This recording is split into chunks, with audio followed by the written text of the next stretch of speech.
सत्र है वो बहुत रोचक होने वाला है हम सबके लिए, और जिसपे हम बातचीत करेंगे वो है politics, rising need of political reforms in Indian democracy. और इस पर जो हमारे बीच में वक्ता और मॉडरेटर्स हैं वो स्वनाम धन्य हैं, और उनका नाम ही अपने आप में उनकी पहचान है। तो मैं बहुत ही आदर और सम्मान के साथ मंच पर आमंत्रित करूंगी retired major general Anil Verma ji, कृपया मंच पर पधारें।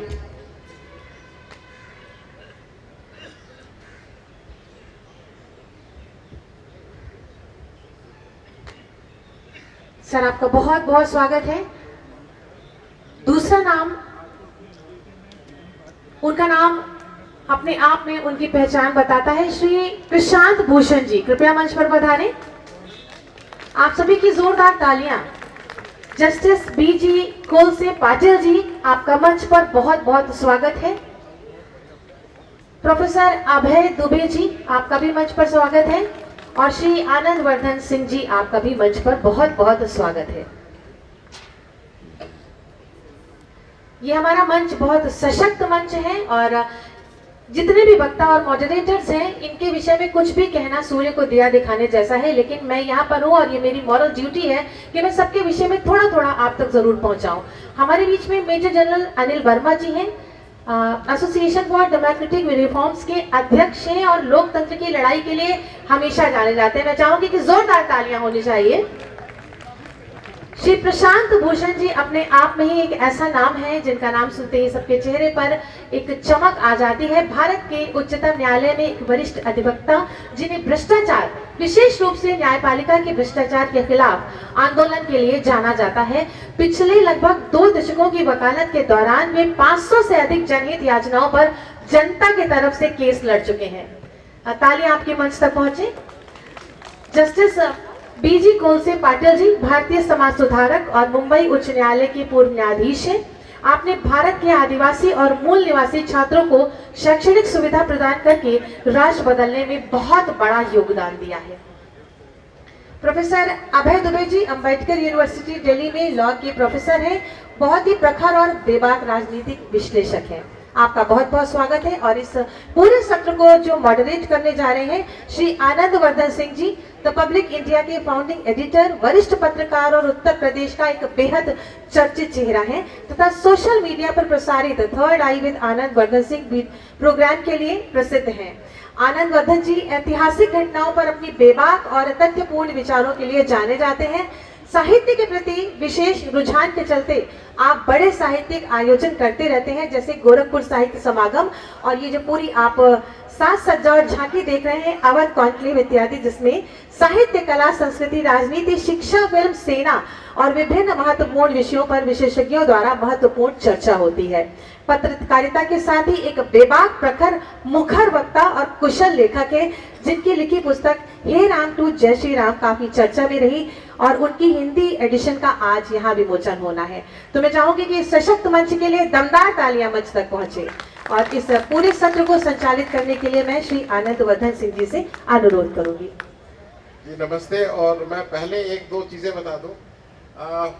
हर किसी भी कार्यक्रम में 1-2 कुछ स्लिप अप्स होते हैं, और वो स्लिप अप मेरे सेशन में मेरे ऊपर हो जाएगा ये मुझे नहीं मालूम था।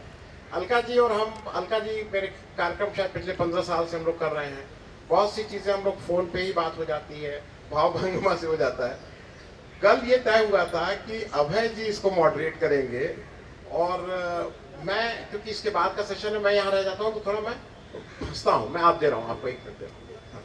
तो अच्छा 1 मिनट इधर जस्ट सब आरपी। अब हुआ ये कि वो मेरी गलती थी, मैंने वो अलका जी तक वो बात पहुंचाई नहीं, और मैं पूरे टाइम अभय जी से क्या आप ऐसे करिएगा, इसको कर दिया, 5 मिनट में खत्म कर दिएगा जब जाए, और वो सारी प्लानिंग धरी रह गई। जब यहाँ पे आके बिना उसके मैं यहाँ आ गया। मूल रूप से मॉडरेट अभय जी को ही करना है, तो वो मैं जिम्मेदारी अभय जी को ही यहाँ से सौंप रहा हूँ। और एक आग्रह के साथ कि मेरे सारे साथी जो हैं वो हरदम कहते हैं कि ऐसे ऐसे मॉडरेट करना चाहिए, लेकिन 1 मिनट में 60 सेकंड होते हैं, ये ध्यान कोई नहीं रखता। तो मेरा सिर्फ आग्रह ये है कि 1 मिनट में 60 ही सेकंड है, और हम लोग उस समय सीमा को वो रखेंगे। Abhay ji, and sorry for this all this on, it was your session. Abhay जी।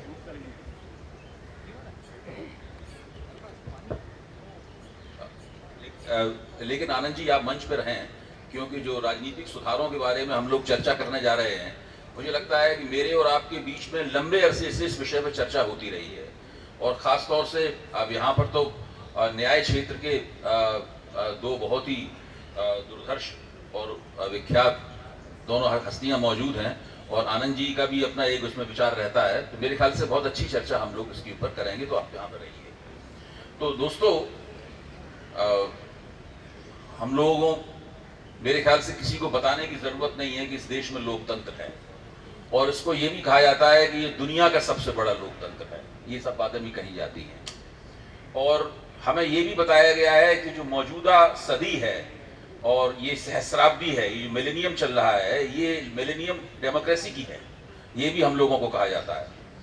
और लोकतंत्र का विचार इतना लोकप्रिय हो गया है कि जो निरंकुश सत्ताएं हैं, जो तानाशाहियां हैं, वो भी चाहती हैं कि उनको लोकतंत्र माना जाए। तो वो लोकतंत्र का एक बहुत ही जाली किस्म का एक माहौल बनाए रहती हैं। चुनाव भी कराए जाते हैं, तानाशाह लोग चुनकर सत्ता में बने रहते हैं, और ये सब होता रहता है, और उन सबको लोकतंत्र कहा जाता है। हम लोग ये मूल निर्णय करते रहते हैं कि कहाँ पर लोकतंत्र क्या है, अच्छा है कि खराब है, लोकतंत्र की आड़ में क्या हो रहा है, क्या लोकतंत्र की आत्मा बाकी है, क्या उसके सार का क्षय हो रहा है, ये सब बहसें हम लोग करते रहते हैं।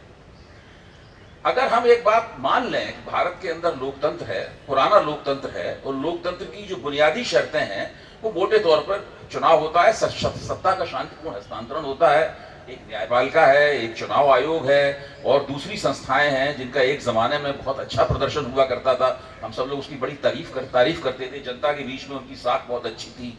तो ये सब बातें हैं, ये सब हम एक बात मान भी लें, तो एक बात हमें और साथ में माननी पड़ेगी कि पिछले 40 साल से कम मेरी याद में इस लोकतंत्र के अंदर कोई भी संस्थागत सुधार नहीं हुआ है, कोई भी इंस्टीट्यूशनल रिफॉर्म नहीं हुआ है। ना न्यायपालिका में इंस्टीट्यूशनल रिफॉर्म हुआ है, न ही शासन प्रशासन में हुआ है, न ही पुलिस में हुआ है, न ही कोई चुनाव सुधार हुआ है।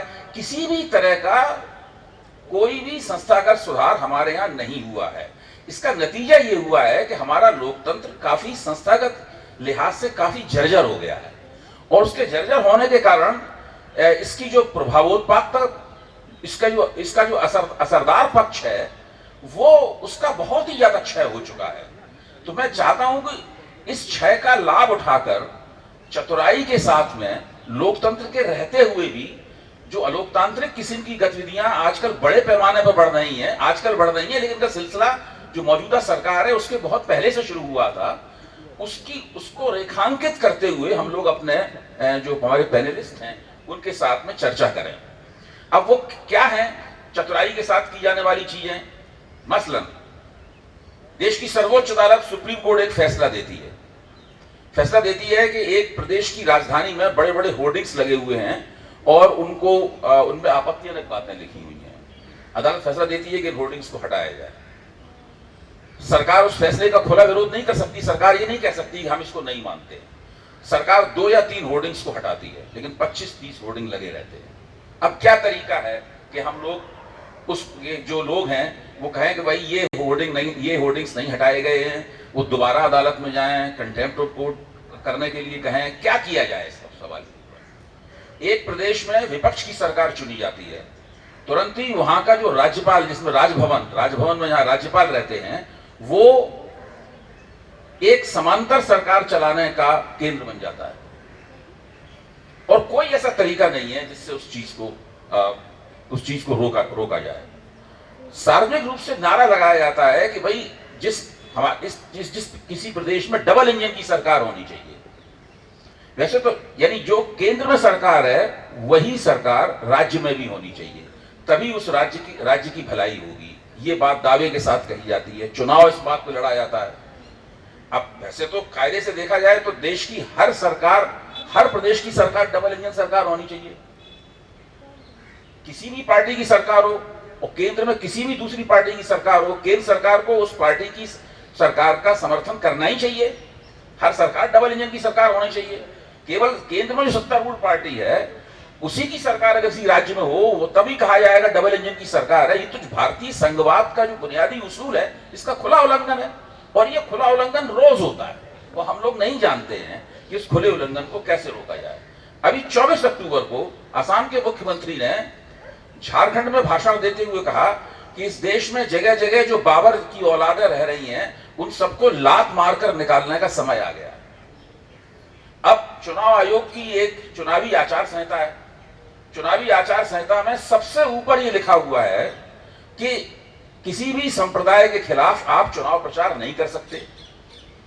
लेकिन चुनाव आचार संहिता अपनी जगह बनी हुई है, ये लगातार हो रहा है, लेकिन उसको कैसे रोका जाए इसका कोई तरीका नहीं है। इन चीजों की जब चुनाव आयोग से शिकायत की जाती है तो चुनाव आयोग उन शिकायतों को लेकर बैठा रहता है, और जब चुनाव खत्म होने में केवल एक दिन रह जाता है, उसके बाद वो पार्टियों के अध्यक्षों को एक नोटिस भेज देता है कि आप इसका जवाब दीजिए।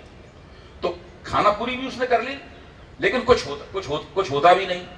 तो ये सब जो हो रहा है बड़ी चतुराई से पूरे के पूरे लोकतंत्र को भीतर से एक निरंकुश तंत्र में बदलने की युक्तियां आजमाई जा रही हैं, और ये होते होते करीब 10 साल पुरानी तो हो चुकी हैं। मैं ये नहीं कहता हूं इससे पहले आने वाली सरकारें बहुत बेहतरीन और लोकतांत्रिक थी, मैं ये नहीं कह रहा हूं, उनके अंदर भी समस्याएं थी, वो भी जहां मौका मिलता था सत्ता का दुरुपयोग करती थी, कानून का दुरुपयोग करती थी, संविधान का दुरुपयोग करके इस देश में इमरजेंसी लगाई जा चुकी है। मैं खुद मेरी दाढ़ी मूछ भी नहीं निकली थी और मुझे और मेरे पिताजी को पकड़ के जेल में डाल दिया गया था। तो ये सारी की सारी घटनाएं इस देश में घटित हो चुकी हैं, लेकिन पिछले 10 साल से जो हो रहा है वो मात्रात्मक रूप से और गुणात्मक रूप से बहुत ही अलग किस्म का है। इसको समझने की जरूरत है, और इसका मुकाबला करने के लिए जिन संस्थाओं से हमें उम्मीद है वो संस्थाएं अब इस योग्य नहीं रह गई हैं, उन संस्थाओं में सुधार की जरूरत है। वो सुधार कैसे हो, कोई भी सरकार एक ब्लूप्रिंट भी बनाने के लिए तैयार नहीं है इसके लिए, आज तक ना ये सरकार ना इससे पहले की सरकार है। तो मेरे सवाल जो होंगे अपने पैनलिस्टों से वो इसी जो भूमिका मैंने बनाई है इसी के इर्द गिर्द होंगे।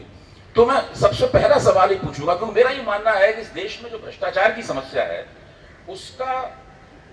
उसकी जड़ हमारे चुनावों में है। चुनाव में जिस बड़े पैमाने पर धन खर्च होता है, अगर उस धन को किसी तरीके से खर्च होने से रोक दिया जाए, किफायती चुनावों का एक मॉडल, किफायत के साथ चुनाव लड़ने का एक मॉडल स्थापित किया जाए और सारी पार्टियां उस तरीके से लड़ें, तो अगर इसके ऊपर कुछ काम हो। एक बार मुझे याद पड़ता है कि 1975 में शायद सुप्रीम कोर्ट ने एक फैसला दिया था। उस फैसले में सुप्रीम कोर्ट ने यह कहा था कि उम्मीदवार के दोस्त, उनके परिजन, उनके एजेंट और उनकी पार्टी जो रुपया खर्च करते हैं उसको भी चुनाव खर्चे में शामिल माना जाएगा। तो जैसे ही ये नियम बना उसके तुरंत बाद सरकार ने जो जनप्रतिनिधित्व कानून था उस कानून की उपधारा 1 के अंदर एक व्याख्या जोड़ दी और सुप्रीम कोर्ट के इस फैसले को उन्होंने पलट दिया, और ये नहीं हो पाया। अब हालत ये है कि उम्मीदवार की 40 लाख की सीमा है, वो 40 लाख का हिसाब किताब दे देता है चुनाव आयोग को, और उसकी पार्टी मान लीजिए 40 करोड़ या 400 करोड़ भी खर्च कर दे, उसको उसमें शामिल ही नहीं माना जाएगा। तो इस प्रकार से जो सत्ताधारी लोग हैं, जो राजनीतिक लोग हैं, वो किसी भी तरीके से किसी भी संस्था के अंदर कोई सुधार करने के लिए राजी नहीं है। हम लोग इस विषय के ऊपर विशेष रूप से विचार करेंगे। तो मेरा अनुरोध है कि हमारे बीच में आदरणीय प्रशांत भूषण जी मौजूद हैं, जो कि सुप्रीम कोर्ट के वरिष्ठ अधिवक्ता हैं, और मैं तो बहुत पहले से, मेरा सौभाग्य है कि मैं उनसे बहुत पहले से परिचित हूँ। और वो आपको ध्यान होगा जब आम आदमी पार्टी बनी थी दिल्ली में, तो उसका पहला चंदा जो कि 1 करोड़ रुपए का था, वो आदरणीय शांति भूषण, जो प्रशांत भूषण वो मशहूर अधिवक्ता थे, उन्होंने अपने पास से चंदा दिया था। तो आम आदमी पार्टी के अंदर एक संभावनाएं थी जो पहले चुनाव में दिखाई भी पड़ी कि उन्होंने चुनाव लड़ने का एक किफायती मॉडल स्वयंसेवकों के जरिए वो स्थापित करते हुए दिखाई पड़े। उसके बाद क्या हुआ ये सब इतिहास है, हम सब लोग जानते हैं। तो मेरा निवेदन है कि प्रशांत जी इस मसले की वो प्रकाश डालें कि चुनावों को धन बल से मुक्त करने के लिए चुनाव सुधारों की पहलकदमी कैसे की जाए। देखिए, चुनाव सुधारों की फाइल बहुत मोटी हो चुकी और लगभग उतनी ही मोटी गर्द उसके ऊपर जमा है, उसको कोई खोल के भी नहीं देखता। तो मैं प्रशांत जी से अनुरोध करूंगा कि अगर वो 5-6 मिनट में इसके ऊपर कुछ प्रकाश डालें तो इस चर्चा को और आगे बढ़ाया जाए।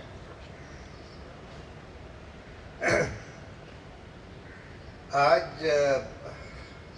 हमारा चुनाव जो है पैसे का खेल बन गया है। जो अन्ना हजारे ने एक बार बोला था कि पैसे से सत्ता और सत्ता से पैसा, और उसका एक बड़ा कारण ये है कि हमारे सिस्टम में फर्स्ट पास द पोस्ट है 2 लेवल पर। जब हम अपने कैंडिडेट को इलेक्ट करते हैं तो जिस कैंडिडेट को सबसे ज़्यादा वोट मिलती हैं, चाहे उसको कुल वोटों में से 25% ही वोट मिली हों, लेकिन अगर बाकी जो कैंडिडेट्स हैं उनको अगर उससे कम वोट मिली हैं तो ये 25% वोट पाने वाला उम्मीदवार सोल रिप्रेजेंटेटिव बन जाता है उस कंस्टिट्यूएंसी का। उसके बाद जब सरकार बनती है तो उसमें भी जिस पार्टी या कोalition के पास मेजॉरिटी होती है उसी की सरकार बनती है, और अगर ऑपोजिशन के पास 49% MLAs या MPs भी हों, उनका सरकार चलाने में कोई दखल नहीं होता। अब इसका रिजल्ट ये होता है कि जब लोग वोट देने जाते हैं तो वो सिर्फ ये नहीं देखते कि कौन सबसे अच्छा कैंडिडेट है या कौन सबसे अच्छी पार्टी है, वो ये भी देखते हैं कि इस पार्टी के जीतने का कोई चांस है कि नहीं है। क्योंकि उनको पता है कि अगर उन्होंने उस पार्टी को वोट दी और वो नहीं जीती, यानी कि उसका कैंडिडेट नहीं जीता या उसकी पार्टी पावर में नहीं आई, तो उनकी वोट जो है बर्बाद हो गई। तो अपनी वोट वो बर्बाद नहीं करना चाहते, तो इसलिए वो ये देखते हैं कि किस पार्टी का या किस कैंडिडेट का जीतने का कुछ भी चांस है। अगर और यूजुअली उसका असेसमेंट ऐसे करते हैं कि देखते हैं कि किस पार्टी या किस कैंडिडेट की कितनी विजिबिलिटी है। जिसकी ज़्यादा विजिबिलिटी होती है, या मान लीजिए 2 कैंडिडेट्स की काफ़ी विजिबिलिटी है, बाकियों की बिल्कुल भी नहीं है, तो उनको लगता है कि भाई लड़ाई तो बस इन्हीं दोनों के बीच में है, इन्हीं दोनों में से एक कोई जीतेगा, बाकी को वोट देने का मतलब है अपनी वोट वेस्ट करना। अब विजिबिलिटी कैसे होती है? विजिबिलिटी पैसे से होती है, क्योंकि पैसे से आप इश्तिहार अखबारों में, टेलीविज़न पर चला सकते हैं, बड़ी बड़ी होर्डिंग्स लगा सकते हैं, पोस्टर्स बैनर्स बंटवा सकते हैं, और साथ में बड़ी बड़ी पॉलिटिकल रैलीज भी आज पैसे से होती हैं। ठेके दिए जाते हैं कि तुम 50 बस लेकर आओ, हम तुमको 50 लाख देंगे या 20 लाख देंगे, वगैरह वगैरह। इस तरह से लोग भाड़े पर मंगवाए जाते हैं और फिर टीवी दिखाता है कि देखिए इनकी इतनी बड़ी, मोदी जी की इतनी बड़ी रैली हो गई। तो इस वजह से पैसे का खेल हो गया है। अब कैंडिडेट के ऊपर तो लिमिट लगाई हुई है कि भाई आप 75 लाख या जो भी लिमिट है उससे ज़्यादा नहीं खर्च कर सकते, लेकिन वो लिमिट एनफोर्स ही नहीं होती। हम लोग जानते हैं कि कई कैंडिडेट्स खुद, पार्टी नहीं, खुद 40 करोड़ खर्च कर देते हैं और इलेक्शन कमीशन को जो अपना रिटर्न भेजते हैं उसमें दिखाते हैं कि सिर्फ 75 लाख खर्च किया, क्योंकि बाकी पैसा जो है वो काला धन है जो कैश में खर्च कर देते हैं। अब इसको रोकने के लिए जब नोटबंदी करी मोदी जी ने, तो ये बोला कि हम एक कैशलेस इकोनॉमी चाहते हैं, यानी हम ये चाहते हैं कि सब लोग बैंक के थ्रू ही ट्रांजैक्ट करें। अब आम आदमी को तो हम नहीं कह सकते कि तुम सारे ट्रांजैक्शंस बैंक के थ्रू करो, लेकिन पॉलिटिकल पार्टीज और कैंडिडेट्स को कहा जा सकता था कि आप जो पॉलिटिकल स्पेंडिंग कर रहे हैं या पॉलिटिकल पैसे ले रहे हैं सब बैंक के थ्रू होने चाहिए। अगर आपको पकड़ लिया गया कैश के साथ, तब आपका पार्टी को डीरजिस्टर कर दिया जाएगा या आपके चुनाव को रद्द कर दिया जाएगा। ऐसा सख्त कानून बनाने की जरूरत थी, तब जाकर आप इस लिमिट को एनफोर्स कुछ हद तक कर सकते थे। दूसरी बात, पॉलिटिकल पार्टी पर तो आपने कोई लिमिट लगाई नहीं। भाजपा ने इलेक्टोरल बॉन्ड से पिछले 5 साल में 8,000 करोड़ इकट्ठा कर लिए। 5 साल में लोकसभा के लिए 500 कैंडिडेट अगर वो खड़ा करें तो उस पर 400 करोड़ खर्च कर सकते हैं। कहाँ 400 करोड़, कहाँ 8,000 करोड़। 8,000 करोड़ तो सिर्फ इलेक्टोरल बॉन्ड से, बाकी और डोनेशंस भी 8,000 करोड़। यानी कि पार्टी जो है हर कैंडिडेट के ऊपर कैंडिडेट की लिमिट से 40 गुना खर्च कर रही है, 30 गुना खर्च कर रही है, तो कैंडिडेट के ऊपर जो लिमिट लगाई है उसका तो कोई मायने ही नहीं रहा। तो कानून से कैंडिडेट के ऊपर भी लिमिट लगनी चाहिए, सॉरी पार्टी के ऊपर भी लिमिट लगनी चाहिए। तीसरी बात, कई बार ऐसे लोग होते हैं, जैसे हमारे एक मित्र अब की बार चुनाव लड़ रहे थे, उनके पास कुछ पैसे ही नहीं थे, यहीं यूपी से ही लोकसभा का चुनाव लड़ा, तो हमसे अनुरोध कर रहे थे कुछ पैसे दिलवा दीजिए, मतलब 75 लाख भी नहीं थे, 40 लाख भी नहीं थे। तो उसके लिए एक सोचा गया था कि स्टेट फंडिंग होनी चाहिए इलेक्शंस की, यानी कि हर एक कैंडिडेट को जितनी वोट मिले उसका 50 रुपए पर वोट, या जो भी आप तय करें, 50 रुपए पर वोट हमारे ख्याल से ठीक होगा। अगर 1 लाख वोट मिले उसको तो 50 लाख उसको पैसा, जितना लिमिट आपका है, अगर 75 लाख लिमिट है तो लिमिट तक उनको पैसे मिल जाने चाहिए।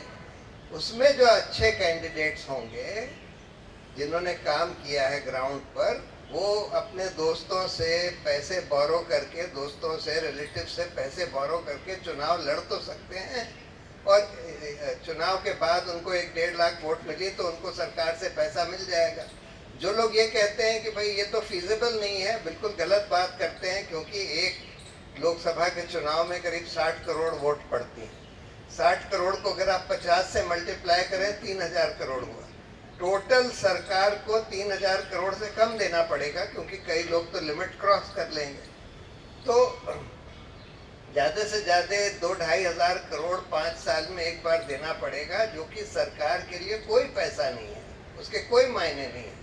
तो स्टेट फंडिंग बहुत आसानी से करी जा सकती है, स्टेट फंडिंग ऑफ इलेक्शंस। ये कम से कम 3 जो बेसिक सुधार हैं, मेरी राय में पैसे का दबदबा इलेक्शंस में रोकने के लिए होना ज़रूरी है।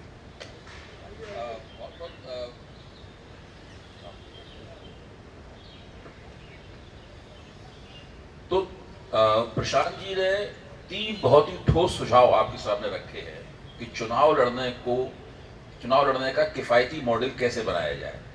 और मैं इसमें एक बात अपनी तरफ से जोड़ देता हूँ, इससे पहले कि एक बहुत बड़े स्तर पर एक नीति बनाया जाए, कानून बनाया जाए, एक किसी छोटी विधानसभा में, किसी छोटे राज्य में इसका एक पायलट प्रोजेक्ट बनाया जा सकता है, और उस पायलट प्रोजेक्ट के जरिए वो चीज़ और आगे बढ़ सकती है।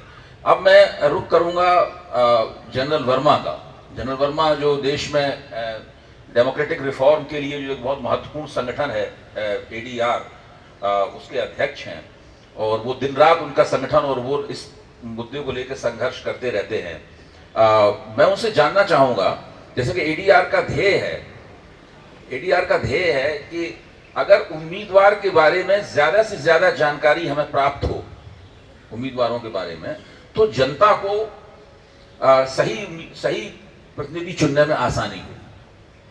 और हम जानते हैं कि हमारे लोकतंत्र के मर्म में ये बहस है कि हमारा प्रतिनिधि कैसा हो। यही सबसे बड़ा प्रश्न है कि हमारा प्रतिनिधि कैसा हो। और इसलिए मैं उनसे चाहता हूं कि इस सवाल के ऊपर कुछ वो प्रकाश डालें कि इसको एक कानूनी संरचना में कैसे बदला जा सकता है, ताकि जो रिफॉर्म हो, जो सुधार हो, वो एक संस्थागत रूप ले ले, वो केवल एक नैतिक निर्देश बनकर न रह जाए। धन्यवाद अभय जी। मेन मुद्दे जो एक्सपेंडिचर वाले थे, प्रशांत जी ने उनके ऊपर बता ही दिया है। जहाँ तक कैंडिडेट सिलेक्शन का बात है, और हम तो पिछले 25 साल हमारे कंप्लीट हो जाएंगे जब से ADR की स्थापना हुई है, तो हम कैंडिडेट्स की रिपोर्ट निकालते हैं और उसमें उनकी कंप्लीट डिटेल्स, क्रिमिनल बैकग्राउंड क्या है, कितने केसेस हैं, सज़ा हुई नहीं हुई, एसेट्स कितने हैं, और बैकग्राउंड मतलब एजुकेशन का क्या है, एज क्या है, इस प्रकार की सारी डिटेल्स निकालते हैं। लेकिन अफसोस की बात यह है कि सुधार नहीं हो रहा। मेन मुद्दा ये था कि पॉलिटिक्स में क्रिमिनलिटी कम होनी चाहिए, और जिसको हम कहते हैं धन बल और बाहुबल, दोनों कम होने चाहिए, लेकिन वो बढ़ता ही जा रहा है। उसका एक बेसिक रीज़न तो यही है कि जो आपने भी अपनी भूमिका में बताया था कि जितने भी इलेक्टोरल रिफॉर्म्स की बतेरी कमिटीज़ बनी हैं, Dinesh Goswami committee, Vora committee, review of the constitution और पता नहीं कितनी और, किसी के ऊपर कोई भी अमल नहीं किया गया है। और जो अमल करने अब कोई कोशिश करी भी जाती है तो उसके ऊपर इम्प्लीमेंटेशन नहीं होता। सुप्रीम कोर्ट, हाई कोर्ट कितने ही जजमेंट्स आ गए हैं, बट उनका इम्प्लीमेंटेशन ठीक तरीके से नहीं होता। तो हमने एक सर्वे किया था, बल्कि 3 सर्वे किए थे, लेकिन जो लास्ट वाला किया था वो 2019 के इलेक्शन से पहले किया था। बहुत बड़ा सर्वे था।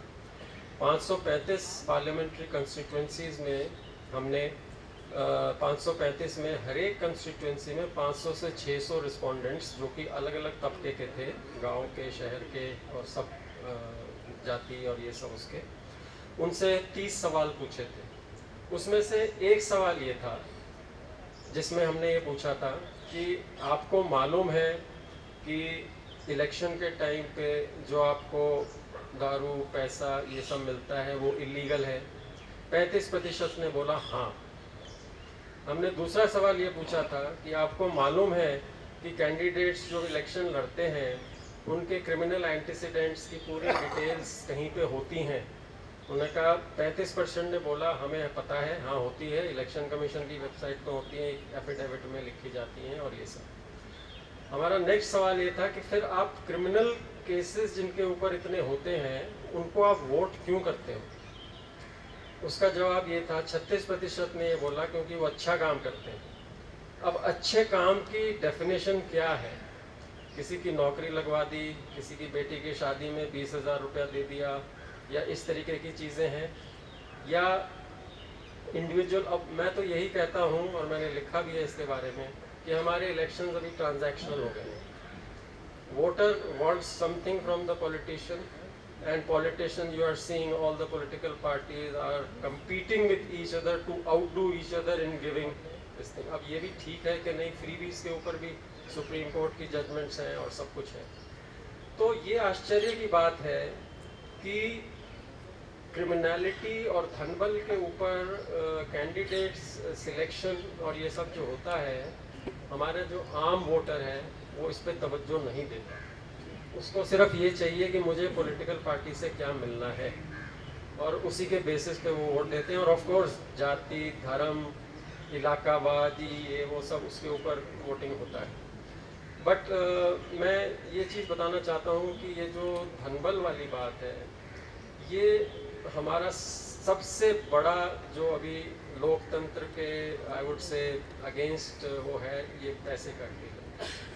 यूएस इलेक्शन जो लास्ट हुए थे, ये वाला नहीं, इससे पहले वाला, उसमें जो खर्चा हुआ था उससे ज़्यादा हमारे लोकसभा के इलेक्शन में खर्चा होता है। नाउ प्लीज़ टेल मी, हमारी इकोनॉमी ये अफोर्ड कर सकती है क्या?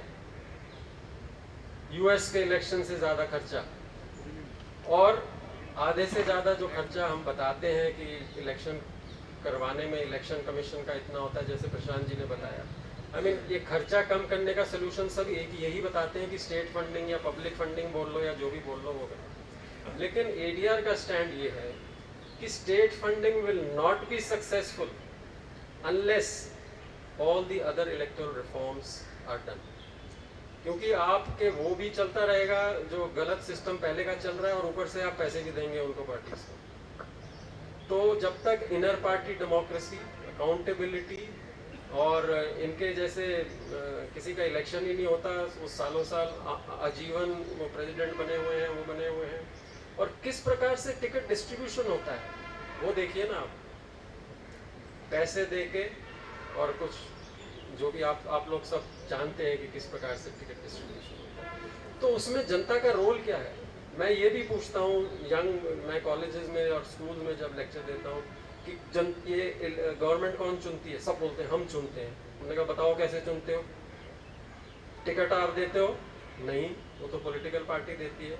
आपके हाथ में कुछ है कि ये जो 5 बंदे खड़े कर दिए अलग अलग पार्टी ने, उसमें से आप कुछ कर सकते हो? उसी को तो वोट दोगे कि नहीं दोगे?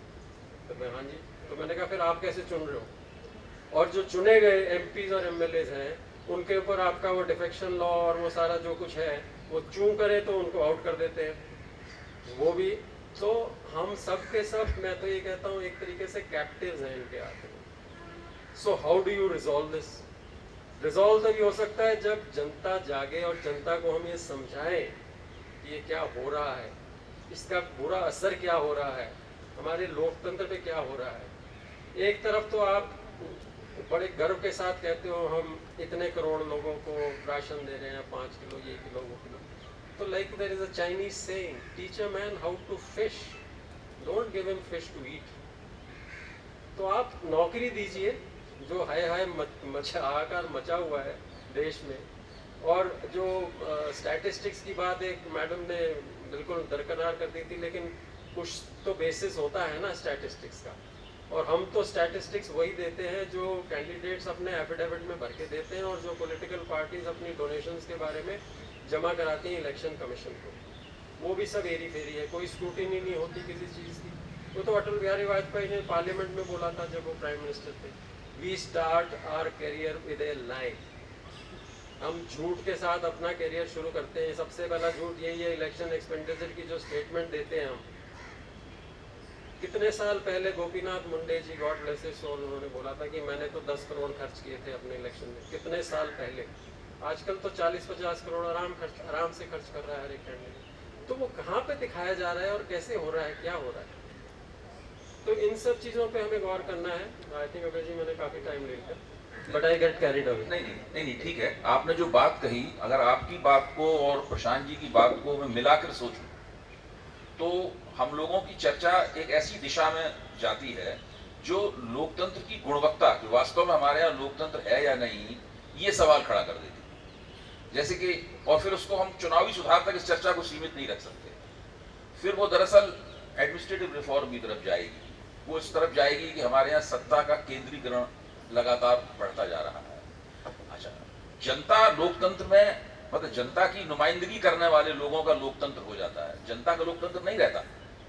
तो ये दो बातें कितनी अपने आप में बहुत आसानी से समझ में आने वाली हैं कि जिसको हम लोग जनता का लोकतंत्र कहते हैं, दरअसल वो जनता की नुमाइंदगी करने वाले, जो कि एक तंत्र और एक प्रणाली के जरिए जनता के ऊपर थोप दिए जाते हैं। क्योंकि जनता का उम्मीदवार चयन में कोई हस्तक्षेप नहीं होता, कोई उसे पूछता नहीं है, कुछ नहीं, इस तरह का कोई सर्वे नहीं होता, कुछ भी नहीं होता। तो वो कैसे, ये सब कैसे होता है? तो यहाँ पर प्रश्न आता है कि लोकतंत्र को केंद्रीकरण की प्रक्रिया से निकालकर विकेंद्रीकरण की प्रक्रिया की तरफ कैसे ले जाया जाए, और उसका जो प्रस्थान बिंदु हो, उसका जो स्टार्टिंग पॉइंट हो, वो पार्टी सिस्टम में कायम किया जाए।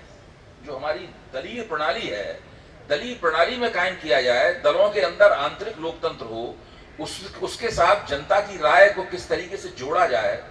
उम्मीदवार चुनने में जो पार्टियां हैं वो जनता की मदद किस तरीके से लें ताकि ये जनता का वास्तव में लोकतंत्र बन सके, प्रतिनिधियों का लोकतंत्र ना हो। अब ये चीज सुनने में, अब एथेंस में डायरेक्ट डेमोक्रेसी थी, तो एथेंस तो बहुत छोटी जगह थी। अभी प्रोफेसर C.K. राजू ने, जो उन्होंने यूनान का जो तथाकथित ज्ञानात्मक श्रेष्ठता थी, एक नॉलेज सुपीरियरिटी यूनान की, उसके ऊपर काफी लिखा है C.K. राजू ने। तो बताते हैं कि भाई जो यूनान के छोटे छोटे जो स्टेट्स थे, सिटी स्टेट्स थे, उनके अंदर तो बहुत कम लोग रहते थे। अगर सारे गुलामों को और स्त्रियों को जिन्हें मतदान का अधिकार नहीं था वो भी जोड़ लिया जाए तो 6-6, 7-7, 8-8 हजार लोगों के सिटी स्टेट थे।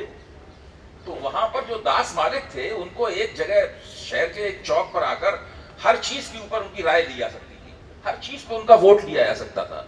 लेकिन भारत के जो 1 अरब 40 करोड़ लोग हैं, उनके साथ तो हम डायरेक्ट डेमोक्रेसी का, प्रत्यक्ष लोकतंत्र का कोई भी मॉडल, कोई भी फार्मूला अपनाने के बारे में सोच भी नहीं सकते। लेकिन इसके बावजूद, इस दिक्कत के बावजूद भी विकेंद्रीकरण वाला लोकतंत्र, विकेंद्रित लोकतंत्र, जनता की सीधी सहभागिता वाला लोकतंत्र एक ऐसा स्वप्न है जो हमें लगातार देखना होता है और उसके ऊपर चर्चा करनी होती है। आज हमारी खुशकिस्मती से हमारे बीच में ऐसे लोग हैं जो कि इसकी संस्थागत संभावनाओं के ऊपर कुछ गौर कर सकते हैं। मैं न्यायमूर्ति पाटिल से अनुरोध करूंगा कि वो इस विषय के ऊपर अगर कुछ प्रकाश डालें, इसकी क्या कोई संभावना हो सकती है, क्योंकि ये चीज केवल चुनाव तक जुड़ी हुई नहीं है। ये शासन प्रशासन से जुड़ी हुई है, ये एडमिनिस्ट्रेटिव रिफॉर्म से जुड़ी हुई है, ये न्यायिक सुधारों से जुड़ी हुई है, ये दरअसल पुलिस सुधारों से जुड़ी हुई है, हर चीज से जुड़ी हुई है। न्यायमूर्ति Patil.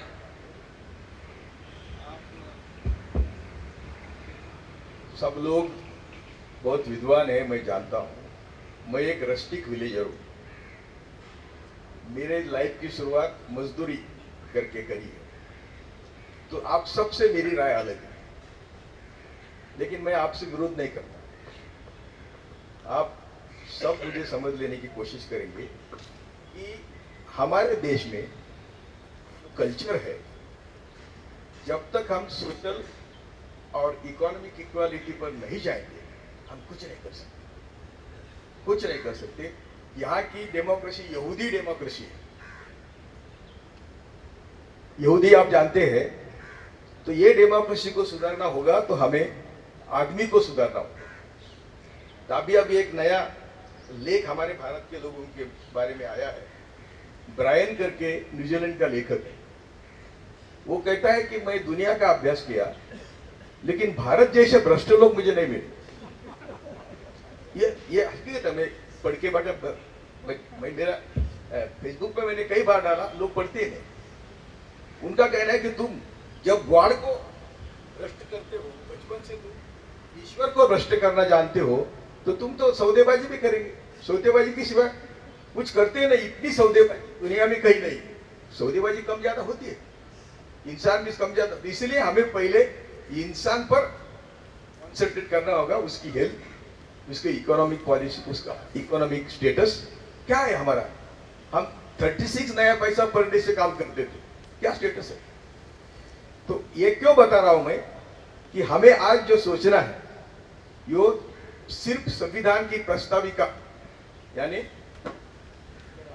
Preamble of the constitution is the supreme, और बाद में फंडामेंटल राइट्स आते हैं, डायरेक्टिव प्रिंसिपल आते हैं। डायरेक्टिव प्रिंसिपल में क्या कहा है कि हमारे पहले इकोनॉमिक बैलेंस होना चाहिए, इकोनॉमिकली इक्वालिटी आनी चाहिए, सोशल इक्वालिटी आनी चाहिए। कैसे आएंगे, कैसे करेंगे हम सोशल इक्वालिटी। हमारी जो हायरार्की है, मैं हमेशा कहता हूं, मुझे मेरा कोई स्वीकार नहीं करता, मुझे उसका दुख भी नहीं है कि हिटलर ने देश बर्बाद किया, वो आज टॉप पर है। मुसोलिनी ने देश बर्बाद किया, वो भी आज टॉप पर है।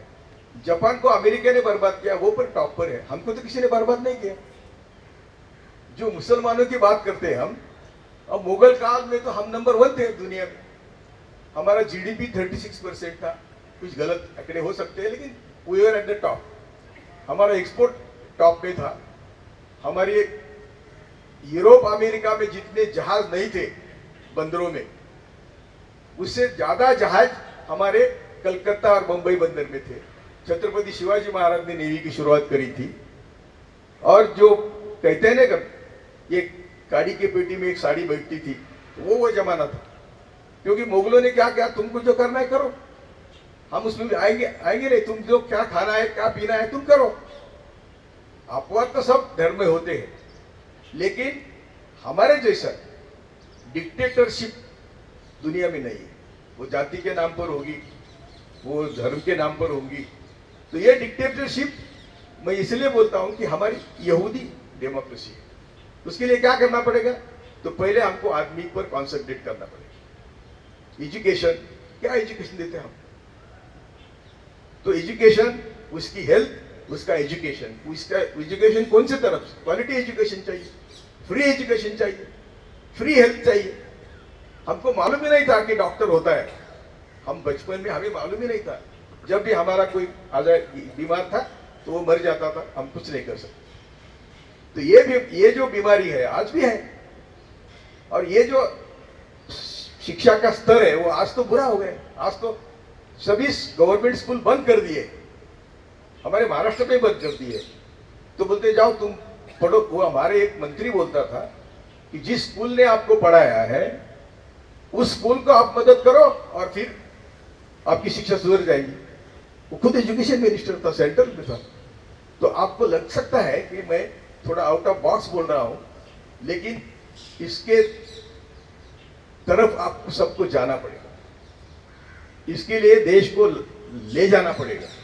और जब तक ये हम नहीं करेंगे तो बाकी सब मरम पट्टी है।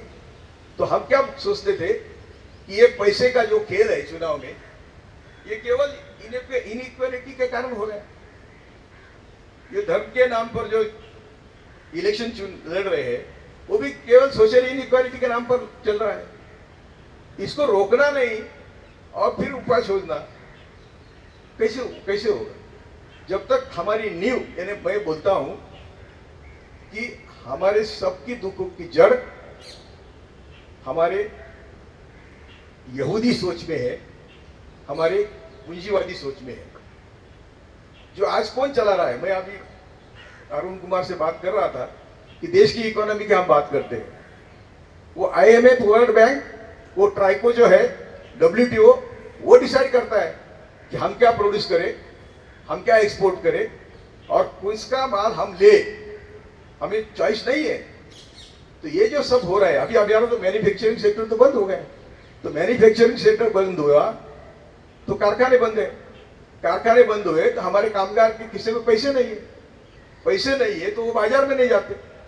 जो बाजार में माल आता है वो खरीदेगा कौन?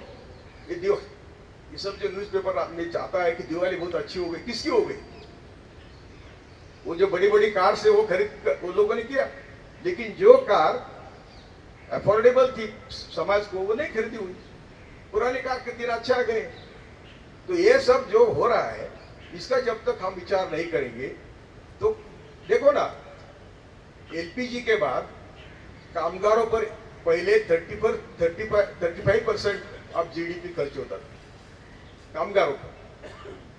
LPG आने के बाद वो 20% नहीं, अभी आज तो 2014 के बाद तो सब कम हो गए।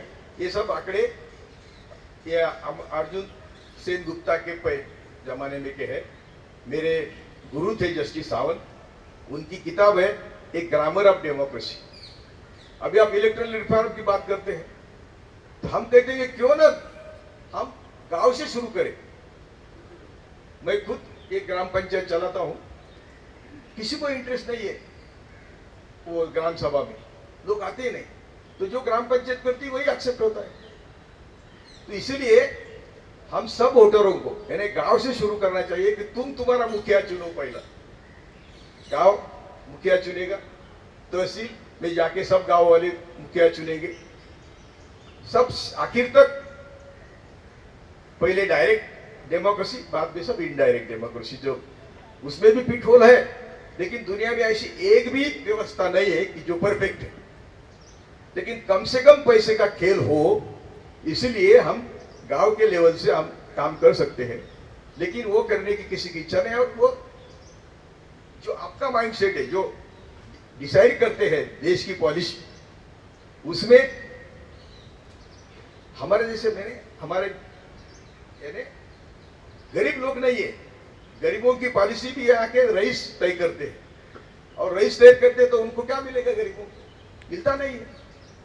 तो इसीलिए हम पहले कॉन्सेप्ट ऑफ ह्यूमन बीइंग, उसका वेलफेयर देखेंगे।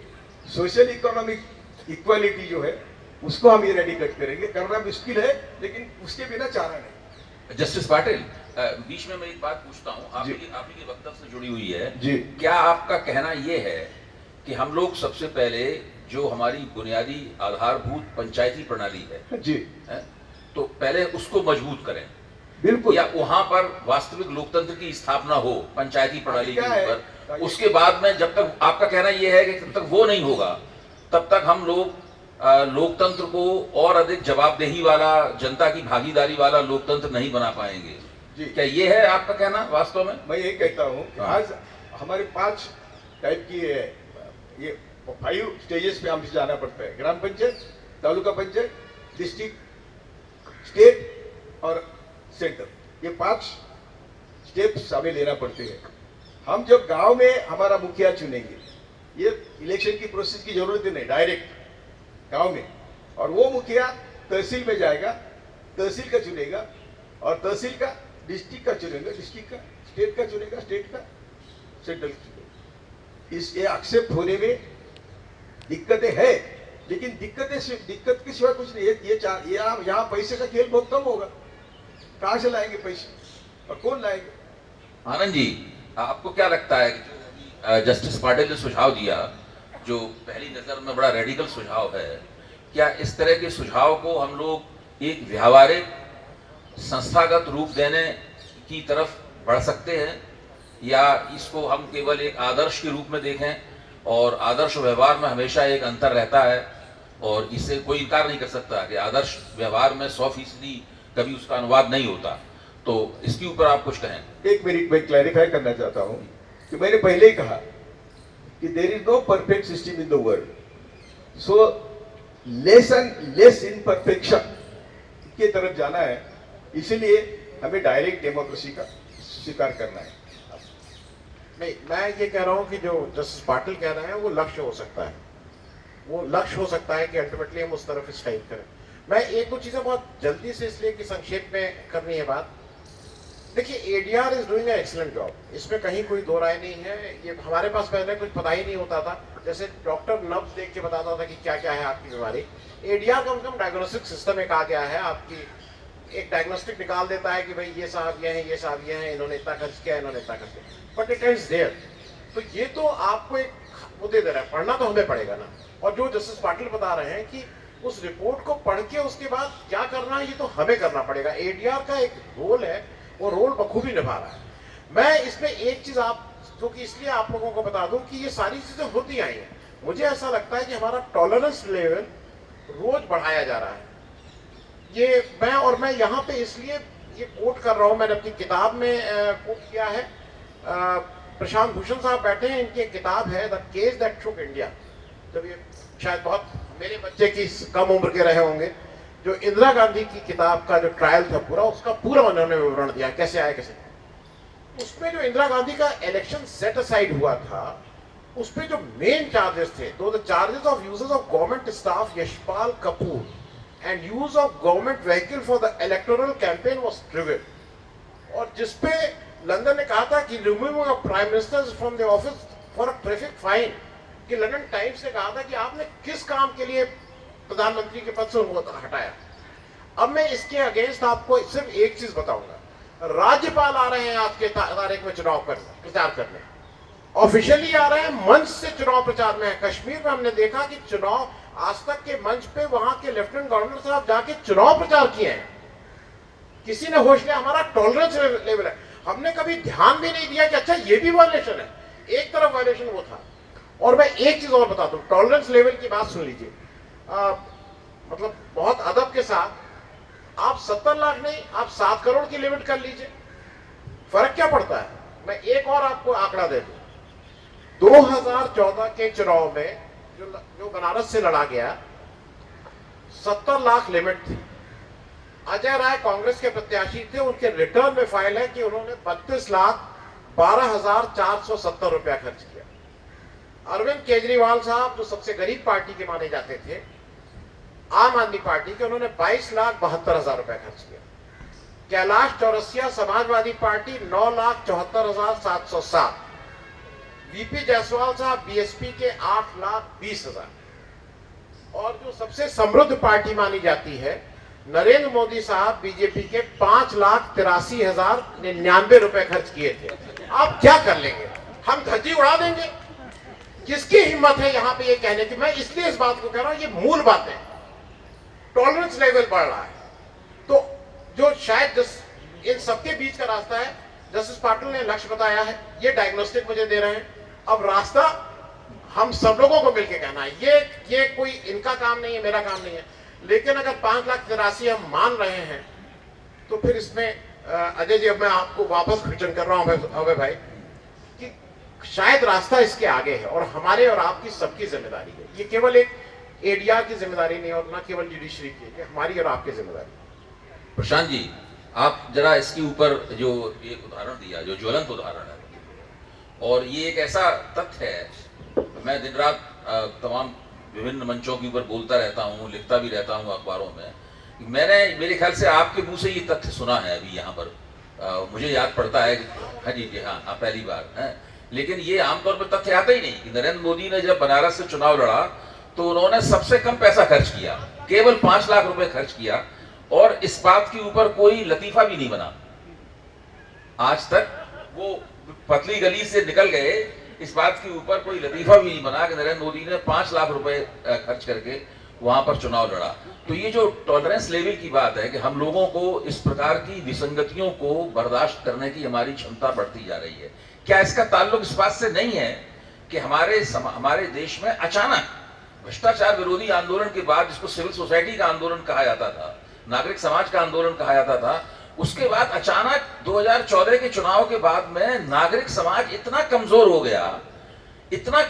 गया कि वो इन चीजों को जिन्हें पॉलिटिकल सिस्टम छुपा लेता है, उसको बाहर निकाल के रखने का जो जिम्मेदारी नागरिक समाज निभाता था, नागरिक समाज एकदम लुप्त हो गया। जनहित याचिकाएं अब दरअसल भारतीय जनता पार्टी के लोग ज्यादा दायर करते हैं। कुछ लोग तो बिल्कुल उनका कैरियर है, वो दिन रात कोई ना कोई जनहित याचिका दायर करते ही रहते हैं लगातार, लगता उन्हें नियुक्त किया गया है इस काम के लिए। लेकिन नागरिक समाज जिस प्रकार की जनहित याचिकाएं दायर किया करता था, मानवाधिकार आंदोलन था, PUDR थी, PUCL था, अब इन संगठनों के नाम तक सुनाई देना बंद हो गए हैं। यानी एक आंदोलन 2011, 12, 13 के दौरान इतना शक्तिशाली आंदोलन जो चला, उसके बाद अचानक आंदोलन चलाने वाले कहां लुप्त हो गए? आप कृपा करके इस पर बोलें। हाँ, मैं आपकी बात से सहमत हूँ कि 2014 के बाद या 2015 के बाद ये पूरा जो सिविल सोसाइटी मूवमेंट था वो करीब करीब ख़त्म हो गया, समाप्ति हो गया।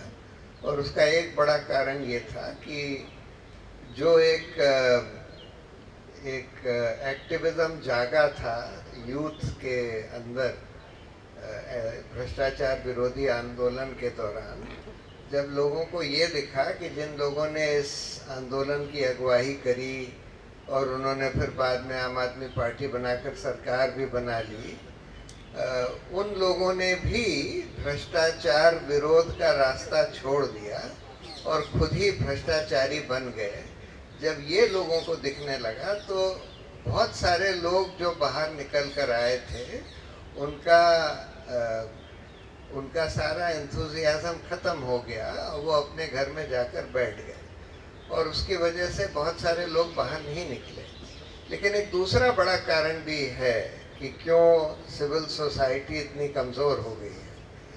भाजपा या मोदी सरकार के दौरान इतने ज़्यादा रिस्ट्रिक्शंस लगा दिए और इतना ज़्यादा दमन किया गया सिविल सोसाइटी और सिविल सोसाइटी मूवमेंट्स के ऊपर कि कहीं पर आप कोई प्रोटेस्ट नहीं कर सकते, कहीं पर जमा नहीं हो सकते, सब जगह 144 लगा दो, सब जगह ये कानून बना दो या ये रूल बना दो कि आपको पुलिस की परमिशन लेनी पड़ेगी कोई भी मीटिंग करने के लिए, कोई भी जमावड़ा करने के लिए।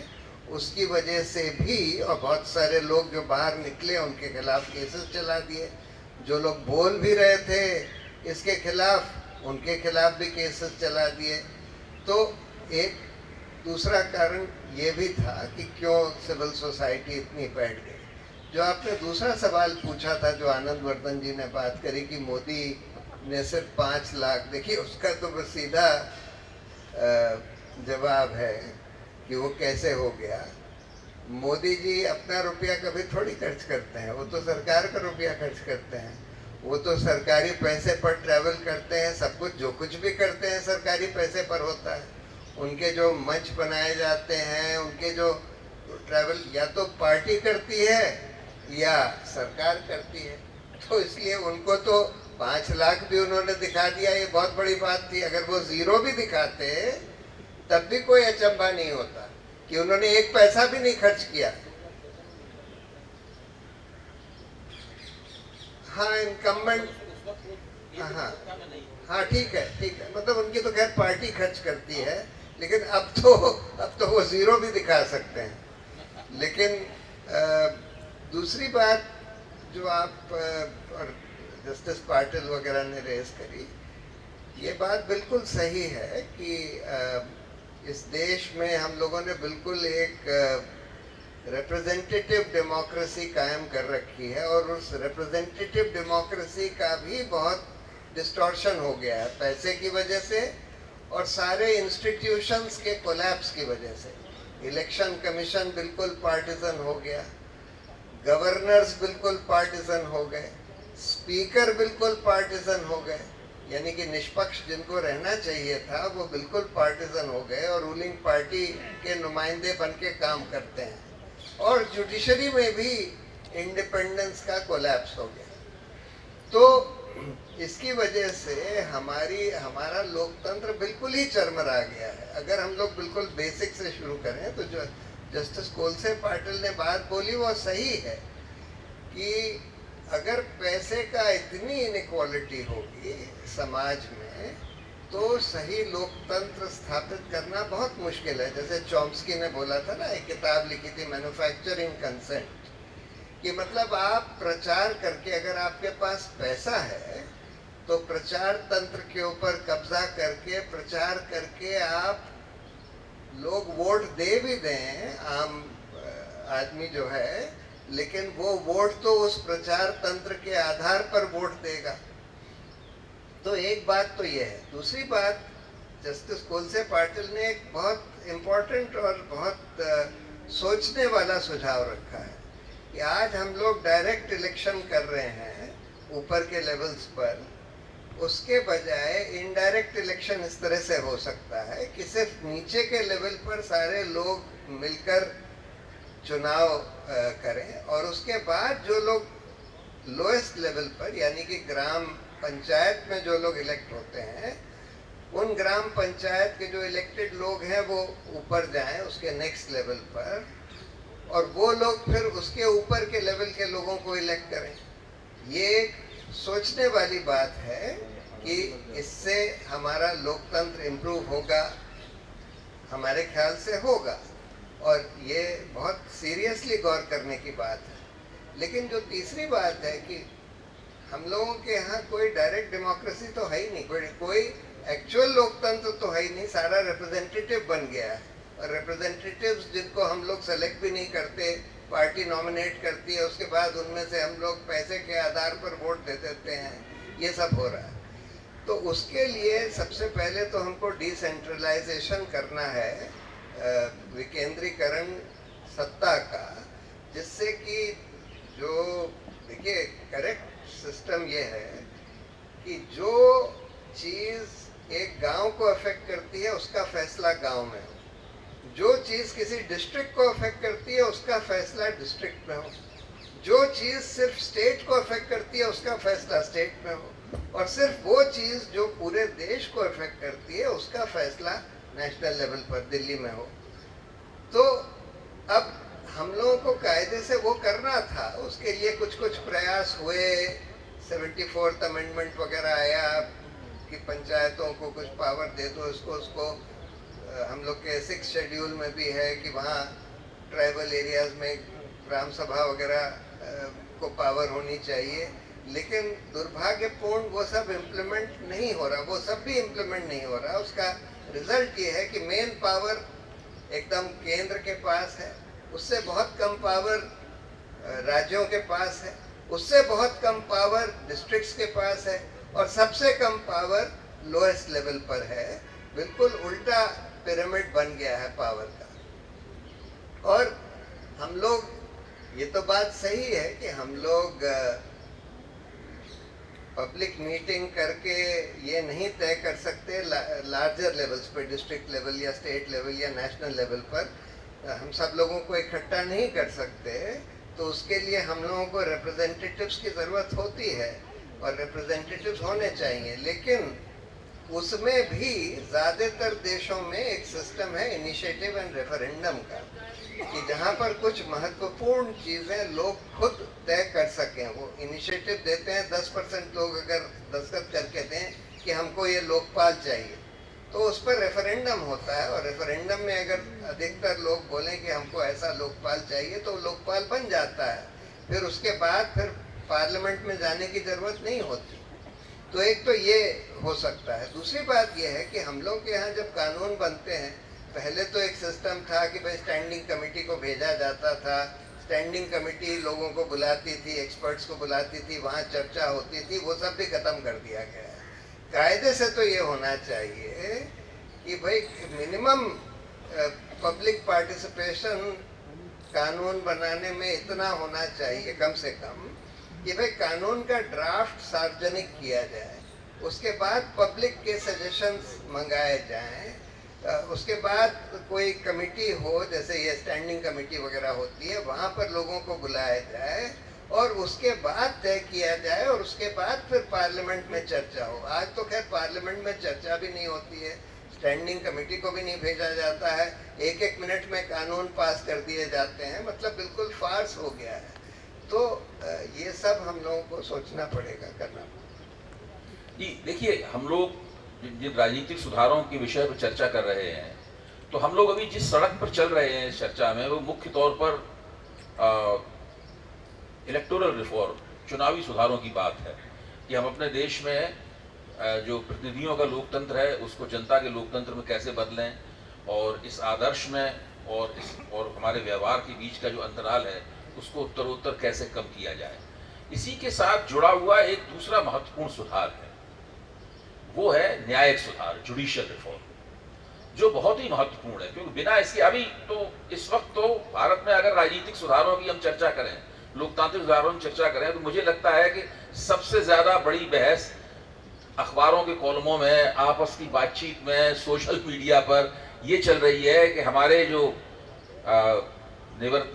अभी अभी मुख्य न्यायाधीश सुप्रीम कोर्ट के रिटायर हुए हैं, चंद्रचूड़ साहब, उनका 2 साल का कार्यकाल कैसा रहा। कोई उनको पूरे नंबर दे रहा है, कोई उनको बहुत आलोचनात्मक दृष्टि से देख रहा है, उनको मिली जुली बातें भी उनके बारे में कही जा रही हैं। इसका सीधा मतलब ये है कि हमारे सार्वजनिक जीवन में ये प्रश्न इस वक्त सबसे ज्यादा बेचैनी के साथ में, सबसे ज्यादा उत्सुकता के साथ पूछा जा रहा है, और इसका सीधा सीधा संबंध न्यायिक सुधारों से है। मुझे याद पड़ता है कि 2015 के दौरान मोदी सरकार के एक वरिष्ठ कैबिनेट मंत्री से मेरी मुलाकात हुई। उन्होंने मेहरबानी करके मुझे भोजन भी कराया और उनसे बातचीत भी हुई। बातचीत के दौरान, बातचीत काफी देर तक होती रही। बातचीत के दौरान जब जजों के बारे में बात हुई तो उन्होंने एक अनौपचारिक किस्म की टिप्पणी की। जाहिर एक सारी बातचीत ही अनौपचारिक थी। उन्होंने कहा कि हमारी मर्जी के बिना कोई जज कोई फैसला नहीं दे सकता। उन्होंने बिल्कुल साफ तौर पर कहा, बिल्कुल इन्हीं शब्द थे। आप मेरी उनका टेप में सुना रहा हूं आपको, हमारी मर्जी के बिना कोई जज कोई फैसला नहीं दे सकता है। तो मैंने कि जो फैसले आपके खिलाफ जाते हैं उन्होंने कि उनकी हम परवाह नहीं करते, उनके ऊपर हमारी वो कहते दे देने दो ये वाला फैसला, जो हम चाहते हैं वो फैसला हम ही करवाते हैं।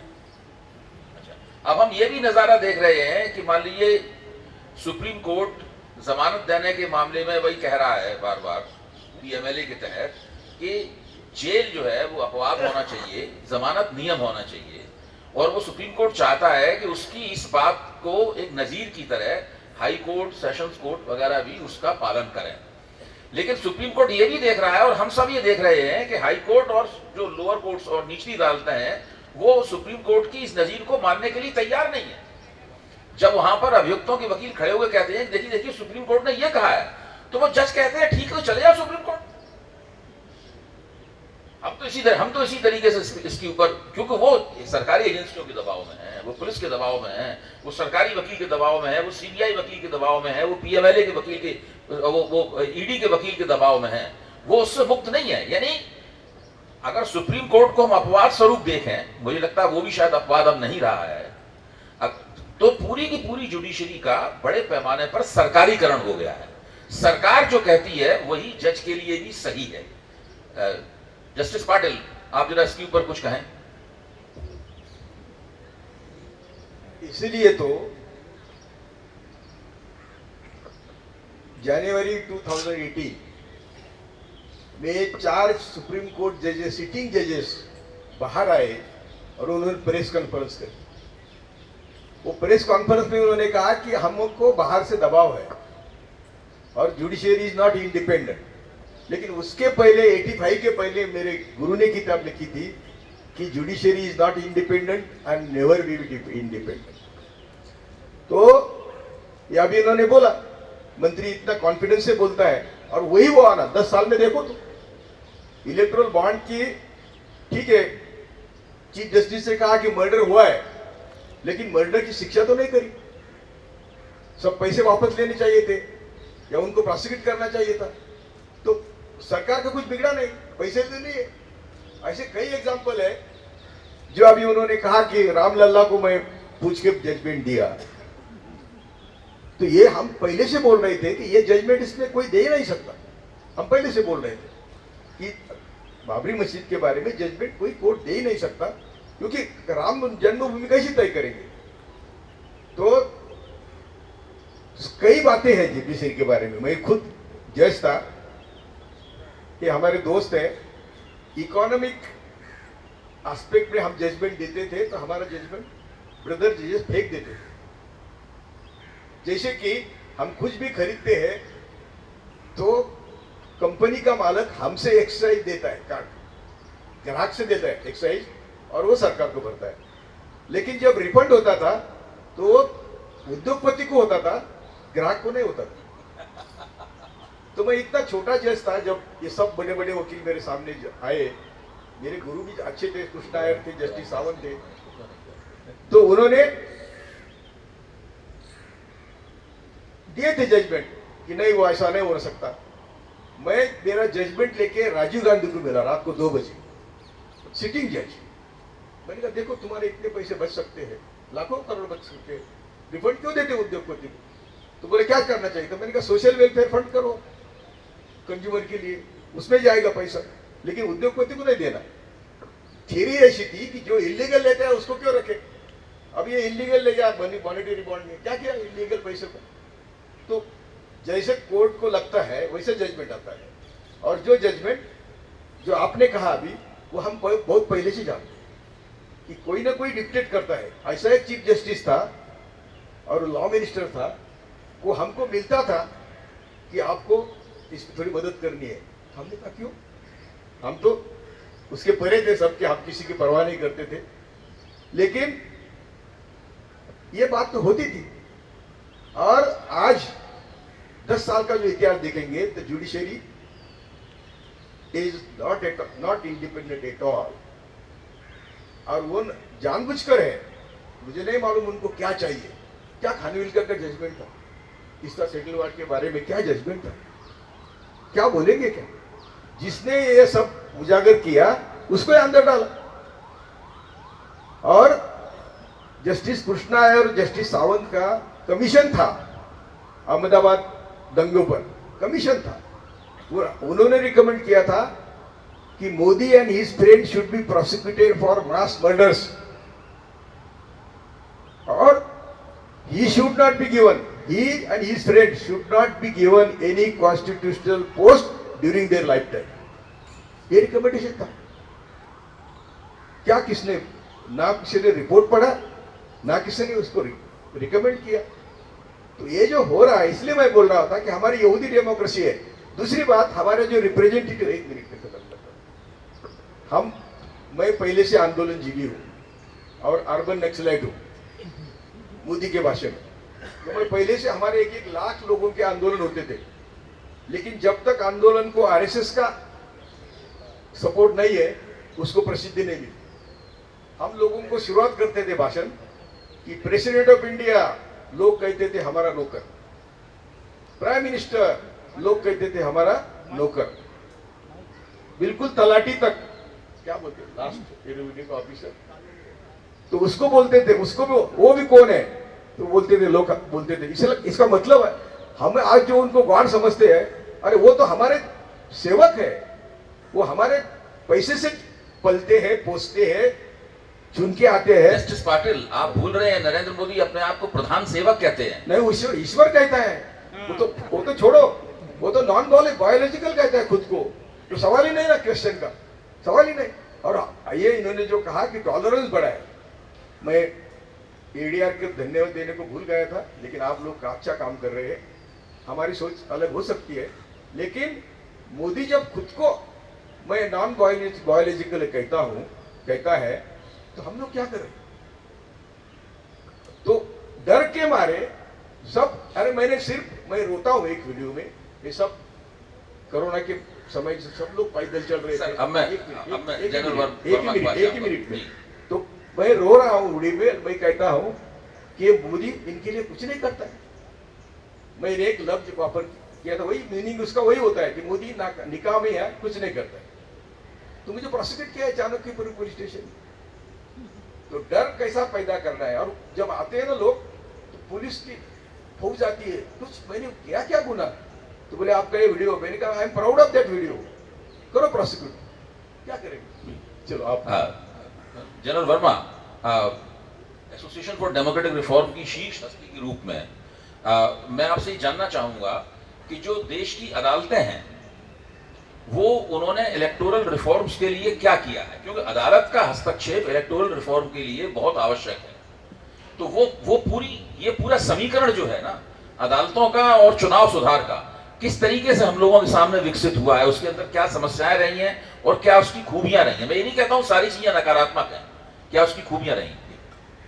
देखिए, मैं ये कहना चाहूँगा कि इलेक्टोरल रिफॉर्म्स जितने हुए हैं अभी तक वो जुडिशरी की वजह से ही हुए हैं।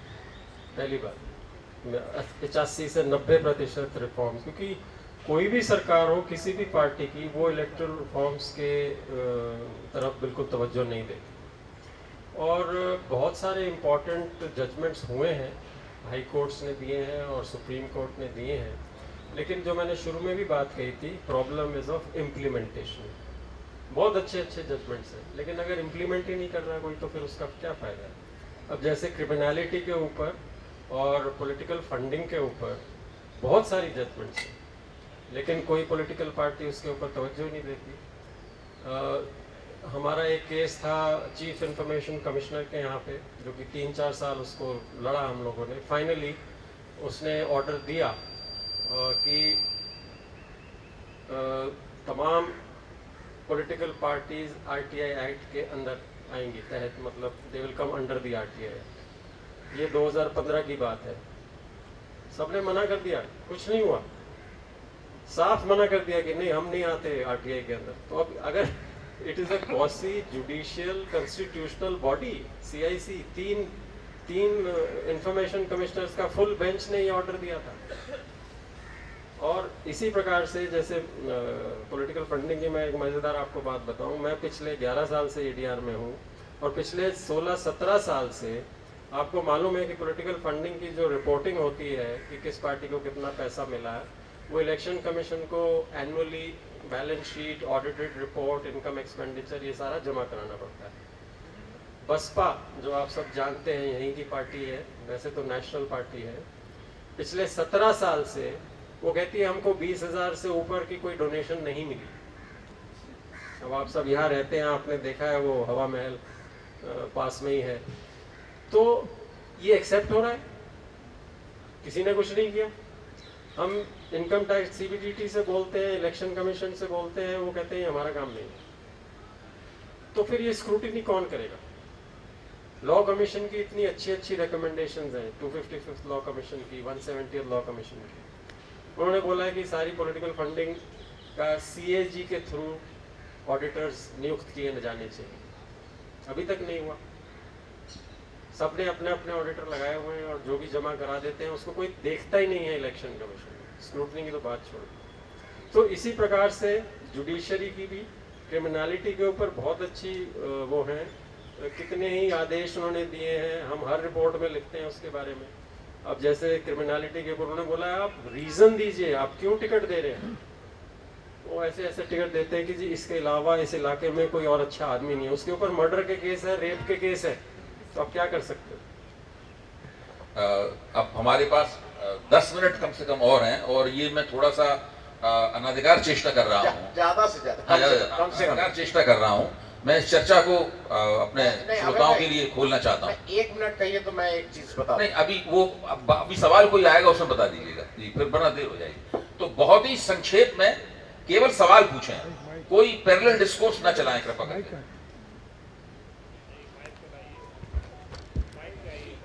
और जिससे नाम ले सकते हैं पैनलिस्ट का, इससे पूछना चाहते हैं। सर आपके बाद वानखेड़े जी, अशोक जी। हाँ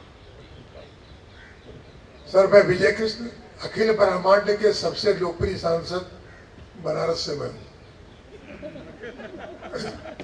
लेकिन आप सब लोगों से सर एक सवाल है कि जो ये 1 नेशन 1 इलेक्शन की बात हो रही है, ये चुनाव सुधारों के मद्देनजर इसका क्या कनेक्शन है? दूसरी बात ये कि जिन पार्टियों के अंदर इंटरनल डेमोक्रेसी नहीं है वो संसदीय प्रजातंत्र में अपने कैंडिडेट क्यों खड़ा करते हैं, इस पर क्या होना चाहिए? जनरल वर्मा, आप बहुत संक्षेप में इनका जवाब दें। पहली बात तो क्यों खड़ा करते हैं, अब वो तो आपको पता ही है कि the only criteria is winnability. आप देख ही रहे हैं कि हमारे इलेक्शन तो युद्ध के बराबर हो गए हैं, मतलब एक पार्टी दूसरी पार्टी से लड़ती रहती है और बस जीतना है, किसी भी तरीके से जीतना है। होना चाहिए कि नहीं ऐसा कुछ? क्या चीज़? कंपल्सन होना चाहिए कि नहीं? जिनके अंदर इंटरनल डेमोक्रेसी हो ही नहीं उनको चुनाव में ही न खड़ा करने का अधिकार। उसमें तो शक ही क्या है जी। मैंने सबसे पहले जब मैं पहले बात कर रहा था मैंने बताया था कि स्टेट फंडिंग की जब बात करते हैं उससे पहले all the other electoral forms should be done. उसमें पॉलिटिकल पार्टीज की इंटरनल डेमोक्रेसी, अकाउंटेबिलिटी बहुत ज़रूरी है, उसमें तो कोई शक ही नहीं है जी। अशोक जी, मेरा सवाल पाटिल साहब से है। हाल ही में गणपति पूजा के दिन प्रधानमंत्री नरेंद्र मोदी डीवाई चंद्रचूड़ के घर गए, पूरे परिवार के साथ पूजा की और ये सोशल मीडिया पे वायरल हुआ। इसमें एक बहस छिड़ गई, बाद में जस्टिस चंद्रचूड़ ने उनको जस्टिफाई किया। आपके क्या विचार है इसके बारे में? क्या ये होना चाहिए था, ये गलत था या सही था? बच्चा भी बोलेगा बिल्कुल गलत था, क्योंकि ये जो 3 हमारे संवैधानिक संस्थाएं हैं, एग्जीक्यूटिव, असेंबली और ये जुडिशरी, तो उनको तो सिर्फ सेपरेट नहीं रहना है, लेकिन वो दिखाना है समाज को कि हम सेपरेट है और हम जस्टिस कर रहे हैं। वो जस्टिस सिर्फ करने से नहीं होता, तो लोगों को समझना चाहिए कि जस्टिस किया है। तो ये काय को उनके पिता ने ये शाहबानो का केस निकाला था डायरेक्टिव प्रिंसिपल पे, जिसका कोई ताल्लुक नहीं है। उसके बाद बाबरी मस्जिद हुई, इन्होंने रामलला के जजमेंट तो दिया, लेकिन जो जब इनका टेन्यूअर है, एक जजमेंट बताइए कि जिसको उन्होंने नेल करके गवर्नमेंट के खिलाफ जजमेंट दिया। ज्ञान वापसी का वो जो मस्जिद का था मामला, तो क्या उनके खुद के जजमेंट के विरुद्ध और कानून के विरुद्ध है। खुद का जजमेंट है वो रामलला का, उसमें जाकर नो मोर डिस्प्यूट्स। तो मोदी जब गए तो हमने उस दिन इनके बात करी थी, या तो मोदी ने चीफ जस्टिस को फंसाया कि मैं आता हूं, चीफ जस्टिस ना बोले, लेकिन वो बाद में क्लियर हुआ कि वो उनका मोदी का और चीफ जस्टिस का अंडरस्टैंडिंग था और वो आए, तो किसी ने किसी को फंसाया नहीं। ये दोनों की भी नहीं, वो दोनों की भी बदमाशी, रजामंदी थी।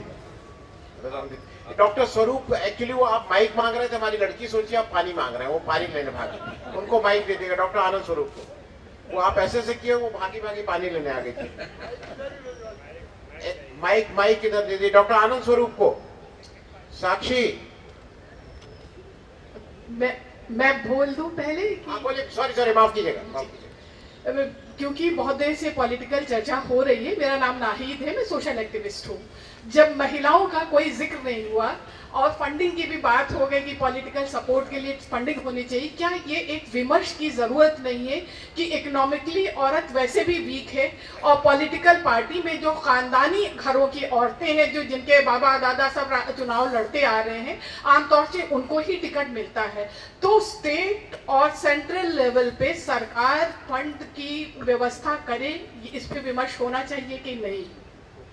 और अभय जी से मेरा सवाल है। और दूसरा सवाल ये है कि एक बहुत बड़ी क्राइसिस है, जब भी इलेक्शन होता है तो सभी पॉलिटिकल पार्टी अपने तमाम जो कैंडिडेट होते हैं वो मुगालते में रख करके फील्ड में दौड़ाए रहते हैं कि तुम भी चुनाव लड़ रहे हो, तुम भी चुनाव लड़ रहे हो, और इतना पैसा वेस्ट होता है। जब आप अधिक पैसे की बात कर रहे हैं, उसकी कहीं काउंटिंग नहीं है।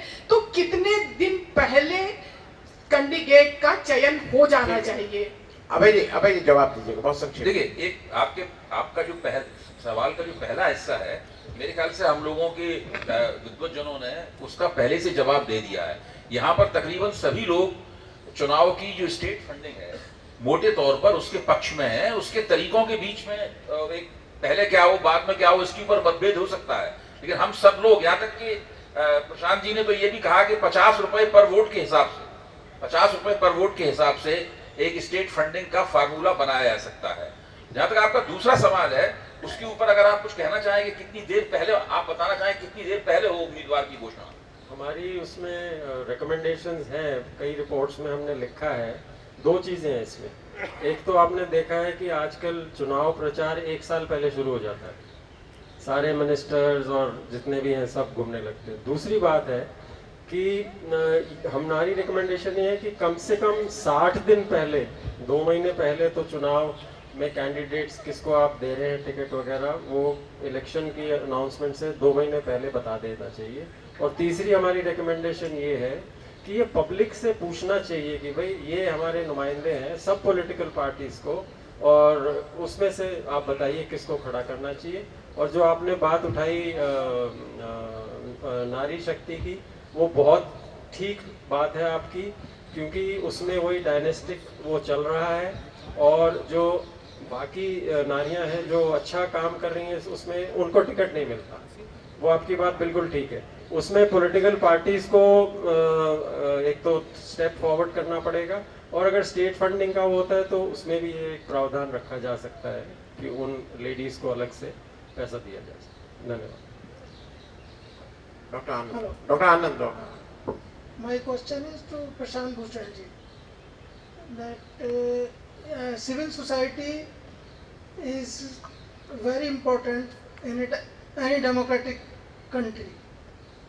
Why should not I presume, seeing the behavior of the civil society, that the people who gathered in 2013 or 12, they were largely pro-BJP and they have kept quiet. I'm not calling all of them, the quite big chunk of them. That's why the civil society movement has come to almost a standstill in the northern part, जबकि ये महाराष्ट्र में काफी active है। नहीं, देखिए, there may be some truth to what your assessment. Prashant Bhushan जैसे उनके पिताजी वगैरह लोग थे आंदोलन में, इसलिए लोग आए। केजरीवाल को लोग जानते थे, उनका बैकग्राउंड आरएसएस का है, जानते थे, तो इसीलिए जो वो माहौल बना, इनको भी हम बोलते थे तब कि अन्ना हजारे आपको मालूम नहीं आरएसएस का आदमी है, लेकिन इन्होंने माना नहीं। इनके पिताजी से मेरी गुरु की बात हुई, जस्टिस सावंत, तो ये अच्छे लोग थे इसलिए लोग आए। बहुत संक्षेप में, बहुत संक्षेप। आपका अंतिम सवाल है। जी जी, मैं डॉक्टर ए.के. पांडे बनारस से आया हूँ। अभी इलेक्टोरल बॉन्ड के संबंध में बात हुई, इसके फैसले के बारे में। ठीक है, आधा अधूरा जैसा भी फैसला आया, देश ने जाना। What about PM cares fund, उसका सच कब और कैसे आ सकता है? तो आपका सवाल बिल्कुल सही है। पीएम केयर्स फंड तो पूरा सरकारी पैसा है, पीएसयूज वगैरह को मजबूर किया गया देने के लिए। उसके बाद सीएसआर के रूल्स बदल दिए गए कि सीएसआर का पैसा पीएम केयर्स फंड में दिया जा सकता है। बिल्कुल प्राइम मिनिस्टर और मंत्री लोग उसके ट्रस्टीज हैं। तो ये कहना कि भाई ये पब्लिक अथॉरिटी नहीं है आरटीआई एक्ट के तहत, ये तो बिल्कुल बकवास है। और लेकिन अनफॉर्चुनेटली वो यही कह के अभी तक चले जा रहे हैं कि भाई हम तो पब्लिक अथॉरिटी नहीं है, हम तो एक प्राइवेट ट्रस्ट हैं और हम नहीं बताएंगे कि हमने कितना पैसा लिया, कहाँ खर्च किया, वगैरह वगैरह। ये तो बिल्कुल एब्सर्ड है, बिल्कुल, मतलब इससे ज़्यादा एब्सर्ड चीज़ तो हो ही नहीं सकती। बिल्कुल हर एक जने को जानने का ये हक है कि वो पैसा कहाँ से आया, कितना आया, कहाँ गया। एक जो वन नेशन वन इलेक्शन की बात करी थी, उसमें मैं जल्दी से बता दूं, वन नेशन वन इलेक्शन एक पार्लियामेंट्री सिस्टम में इम्पॉसिबल है। इसलिए इम्पॉसिबल है क्योंकि अगर आप सारे स्टेट्स और केंद्र का इलेक्शन एक साथ कराएंगे और उसके बाद कोई भी सरकार केंद्र की या किसी भी राज्य की मिड टर्म में गिर जाती है, जो गिर सकती है अगर मेजॉरिटी लूज हो जाए, तब आप क्या करेंगे? केंद्र में अगर गिर गई तो क्या सारे राज्यों का चुनाव फिर से केंद्र के साथ कराएंगे? केंद्र में प्रेसिडेंट्स रूल तो लगा नहीं सकते। राज्य में गिर गई तो क्या वहां अगले 2.5 साल 3 साल तक प्रेसिडेंट्स रूल लगाकर चलाएंगे? बिल्कुल अनकॉन्स्टिट्यूशनल होगा। मुझे तो ये समझ में नहीं आता कि ये पूर्व राष्ट्रपति और इतने सारे दिग्गज लोगों ने ऐसा कितना मतलब बिल्कुल ही बेहुदा चीज को के ऊपर मुहर लगा दी है। इससे मतलब ये दिखाई देता है कि ये लोग तो बिल्कुल मतलब इन्होंने या तो लॉ पढ़ा नहीं है या कानून समझा नहीं है, या मतलब इनको जरा भी अकल नहीं है कि इतना ये कह सकें कि भाई ये इम्पॉसिबल है पार्लियामेंट्री सिस्टम में। प्रेसिडेंशियल सिस्टम में पॉसिबल है, जैसे अमेरिका में प्रेसिडेंशियल सिस्टम है जहां पर एक डायरेक्टली इलेक्टेड एग्जीक्यूटिव होता है, लेकिन जहां एग्जीक्यूटिव पार्लियामेंट या असेंबली के ऊपर डिपेंडेंट है वहां पर इम्पॉसिबल है ये वन नेशन वन इलेक्शन। पर वो तो नॉन बायोलॉजिकल नहीं, और नहीं, अब खत्म करेंगे। नहीं, मैं सिर्फ एक चीज से क्लोज कर रहा हूँ। मेरा ये भी मानना है प्रशांत जी और अभय जी और जस साहब और आप कि एग्जिस्टिंग लॉ को तो कम से कम इम्प्लीमेंट कर दो। और मैं एक नमूने के तौर पे उसमें कहूंगा मैं ज्ञानेश से कि आप उसमें डिस्प्ले कर दें।